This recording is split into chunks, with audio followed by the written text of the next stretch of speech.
trying for the better, thumbnail. Okay. Demi and his mom were talking, so we are continuing with that. Why not have a great actress of our name, as well as an authoress, a minister, and an eminent publisher? We don't choose our talents, but we needn't hide them in a napkin because they're not just what we want. I say, let Jo have her way and do what she can. And they're talking about Josie.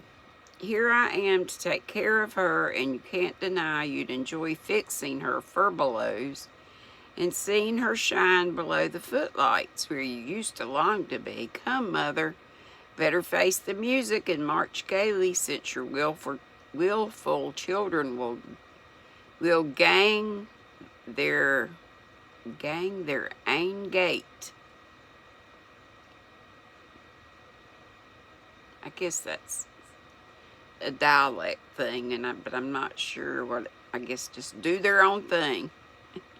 I don't see, but I must, and leave the consequences to the Lord, as Marmee used to say when she had to decide and only saw a step of the road. I should enjoy it immensely if I could only feel that the life would not hurt my girl and leave her unsatisfied when it was too late to change, for nothing is harder to give up than the excitements of that profession. I know something of it, and if your blessed father had not come along, I'm afraid I should have been an actress in spite of Aunt March and all our honored ancestors. I didn't know Aunt March was one. Let Josie add new honor to the name and work out the family talent in its proper place. I'll play dragon to her, and you play nurse, and no harm can come to our little Juliet, no matter how many Romeos spoon under her balcony. Really, ma'am, opposition comes badly from an old lady who is going to wring the hearts of our audience in the heroine's part in Auntie's play next Christmas.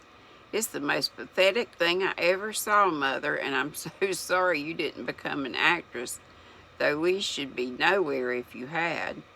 Demi was on his legs now with his back to the fire in the lordly attitude men like to assume when things go well with them, or they want to lay down the law on any subject. Mrs. Meg actually blushed at her son's hearty praise.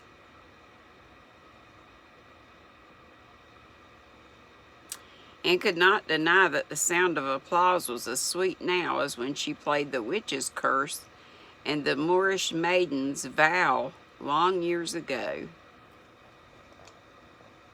It's perfectly absurd for me to do it, but I couldn't resist when Jo and Laurie made the part for me, and you children were to act in it. The minute I get on the old mother's dress, I forget myself and feel the same thrill at the sound of the bell that I used to feel when we got up plays in the garret. If Daisy would only take the daughter's part, it would be so complete. For with you and Josie, I am hardly acting, it's all so real. Especially the hospital scene where you find the wounded son. Why, Mother, do you know, when we did that at last rehearsal, my face was wet with real tears as you cried over me. It will bring down the house. But don't forget to wipe them off, or I shall sneeze, said Demi, laughing at the recollection of his mother's hit. I won't, but it almost broke my heart to see you so pale and dreadful. I hope there will be another war.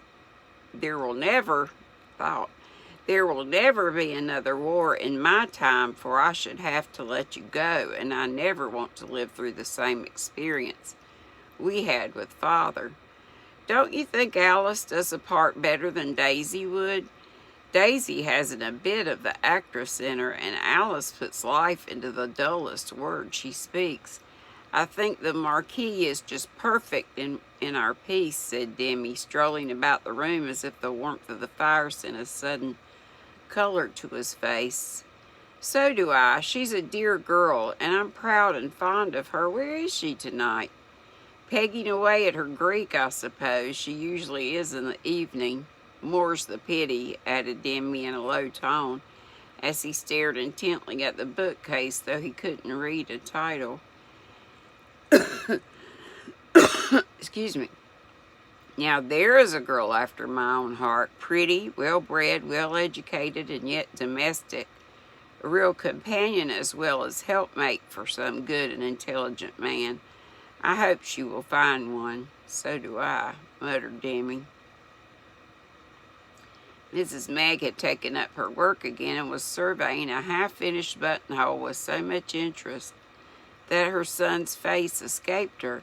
He shed a beaming smile upon the rows of poets, as if even in their glass prison they could sympathize and rejoice with him at the first rosy dawn of the great passion which they knew so well. But Demi was a wise youth and never leaped before looking carefully. He hardly knew his own heart yet, and was contented to wait till the sentiment, the fluttering of those folded wings he began to feel, should escape from the chrysalis and be ready to soar away in the sunshine to seek and claim its lovely mate. He had said nothing, but the brown eyes were eloquent, and there was an unconscious underplot to all the little plays he and Alice Heath acted so well together. She was busy with her books, bound to graduate with high honors, and he was trying to do the same in that larger college open to all, and where each man has his own prize to win or lose. Demi had nothing but himself to offer, and being a modest youth, considered that a poor gift till he had proved his power to earn his living and the right to take a woman's happiness into his keeping. No one guessed that he had caught the fever except sharp-eyed Josie, and she, having a wholesome fear of her brother, who could be rather awful when she went too far, wisely contented herself with watching him like a little cat ready to pounce on the first visible sign of weakness. Demi had taken to playing pensively upon his flute after he was in his room for the night, making this melodious friend his confidant, and breathing into it all the tender hopes and fears that filled his heart. Mrs. Meg, absorbed in domestic affairs, and Daisy, who cared for no music but Nat's violin, paid no heed to these chamber concerts, but Josie always murmured to herself, with a naughty chuckle, "Dick Swiveller is thinking of his Sophie Wackles," and bided her time to revenge the certain wrongs inflicted upon her by Demi, who always took Daisy's side when she tried to curb the spirits of her unruly little sister. This evening she got her chance and made the most of it. Mrs. Meg was just rounding off her buttonhole, and Demi still strolling restlessly about the room, when a book was heard to slam in the study, followed by an audible yawn and the appearance of the student looking as if sleep and a desire for mischief were struggling which should be master. "I heard my name. Have you been saying anything bad about me?" she demanded, perching on the arm of an easy chair.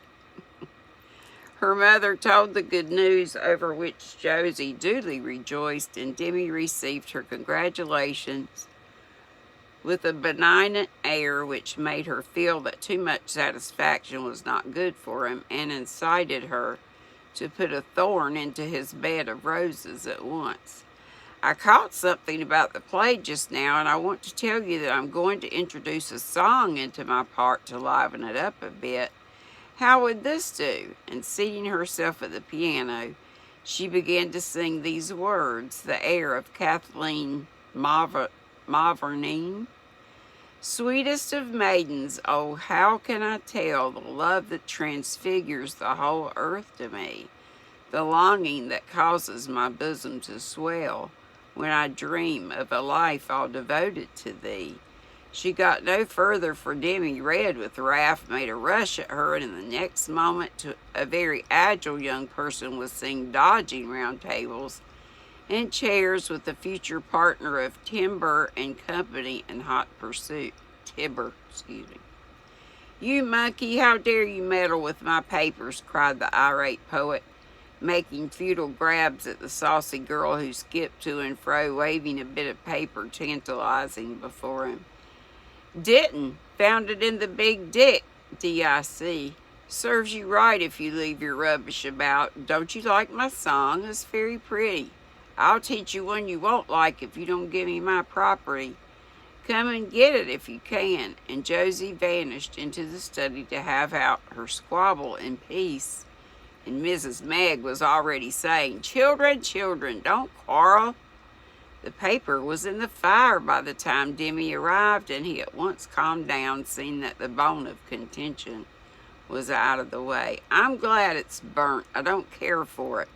Only some verse I was trying to set music for one of the girls, but I'll trouble you to let my papers alone, or I shall take back the advice I gave Mother tonight about allowing you to act as much as you like." Josie was sobered at once by this dire threat, and in her most wheedling tone begged to know what he had said.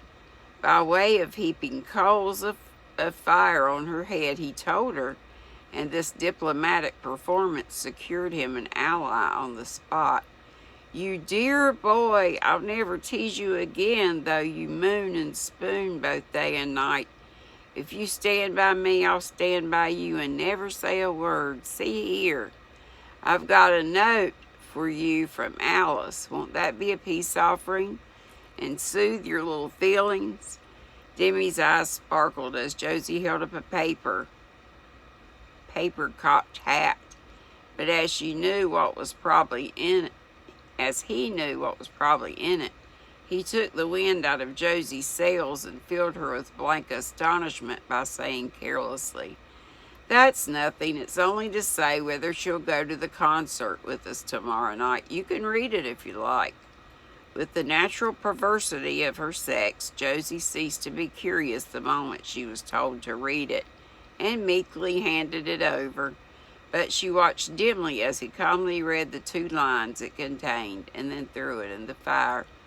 "Why, Jack, I thought you'd treasure every scrap the sweetest maid touched. Don't you care for her?" "Very much. We all do, but mooning and spooning, as you elegantly express it, is not in my line. My dear little girl, your plays make you romantic.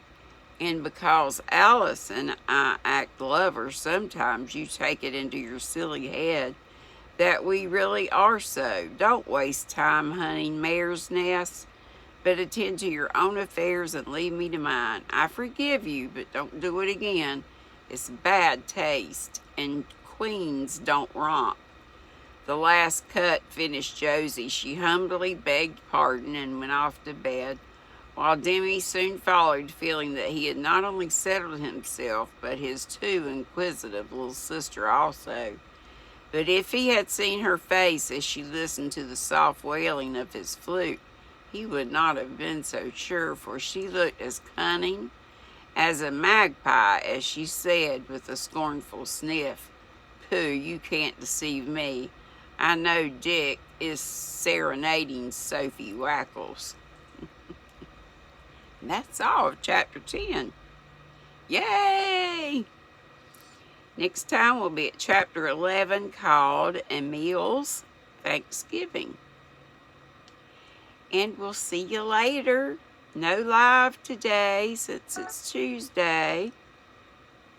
Remember, Monday, Wednesday, and I'm preaching to the choir. Monday, Wednesday, Friday at 5, Saturday and Sunday at 3 Eastern. And if y'all have a great day, be sweet, don't be ugly. See you soon. Love ya. Bye-bye.